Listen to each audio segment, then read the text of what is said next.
La terrasse du gouverneur du Borkou est pleine comme un œuf ce samedi 12 mars 2022 à l'heure indiquée de la rencontre entre le président du Conseil militaire de transition, président de la République, le général Mohamed Idriss Déby Itno et les différentes corporations de la dite province.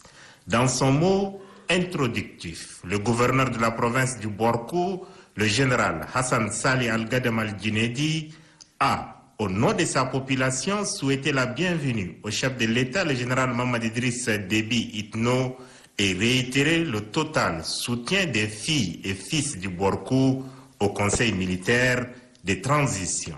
Ayant à ses côtés quelques officiers généraux, membres du Conseil militaire de transition, les ministres de l'administration du territoire, Mohamed Béchir Chérif, de la défense nationale, Daoud Yahya Ibrahim, de la sécurité publique et de l'immigration, Idriss Dokonia Diker, et certains de ses proches collaborateurs des cabinets civils et militaires de la présidence de la République, le chef de l'État n'est pas passé par le dos de la cuillère face aux forces de défense et de sécurité, autorités administratives, chefs traditionnels, leaders religieux et cadres du Borkou.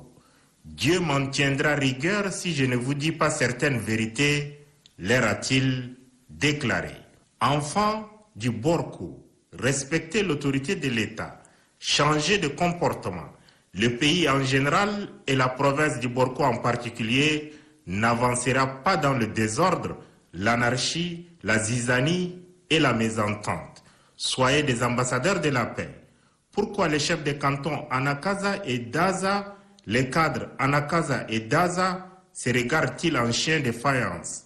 Ne sommes-nous pas tous descendants d'Adam et d'Ève? Séance tenante, le président de la République a invité les deux chefs de canton et les leaders de deux communautés à faire la paix. Une paix, dit-il, sincère devant Dieu et les hommes. Une paix venant du cœur. Ce qui fut fait, une fatia est dite pour sceller cette sérénité retrouvée. S'agissant de la recherche de la paix, le président du Conseil militaire de transition a informé l'assistance de la tenue ce 12 mars à Doha au Qatar du pré-dialogue avec les politico-militaires et émis le vœu que les travaux soient couronnés de succès pour que la guerre fratricide s'arrête définitivement au Tchad. C'est un frein au développement, a-t-il fait remarquer. En sa qualité de chef suprême des armées, le général Mohamed Idriss Déby Itno a tenu un langage de fermeté face au chef militaire du Borkou. Ces instructions ont pour nom intensification des patrouilles de la gendarmerie nationale et de la garde nationale et nomade du Tchad en dehors du chef-lieu de la province à l'effet de traquer les coupeurs de routes et autres malfrats de tout acabit. Laisser la ville de Faya à la police. Tout chef militaire et ou soldat qui n'est pas en mesure d'accomplir cette mission doit démissionner de l'armée, a tranché le président de la République. Aussi, tout citoyen a l'obligation absolue de respecter les lois de la République. Aucun civil ne doit détenir une arme de guerre.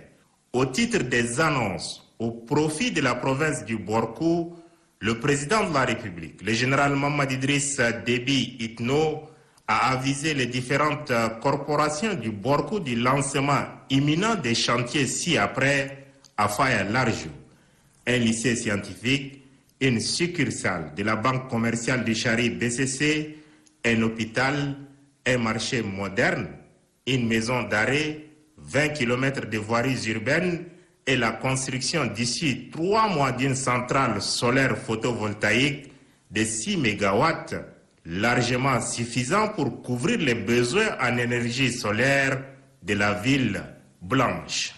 Il en est de même de l'ouverture d'ici une semaine d'un dépôt de gaz dans le chef-lieu de la province du Borkou.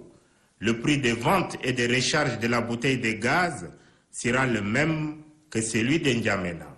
Dans le même sillage, le chef de l'État a annoncé le bitumage du tronçon Faya-Miski ainsi que la construction des bureaux et résidences des préfets et sous-préfets de Kirdimi et Kuba Olanga. Il est prévu également la construction de la fibre optique Kalaït Fada Faya et l'extension de la couverture du réseau de téléphonie mobile aux localités de Kuba Olanga, Faya, Kalaït et Zouarki.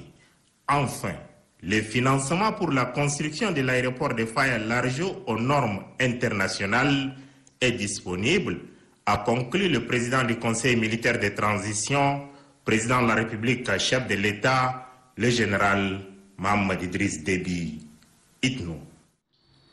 Dernier à Faya Largeau, la contestation de la population contre la décision administrative provinciale s'est soldée par un mort et 2 blessés.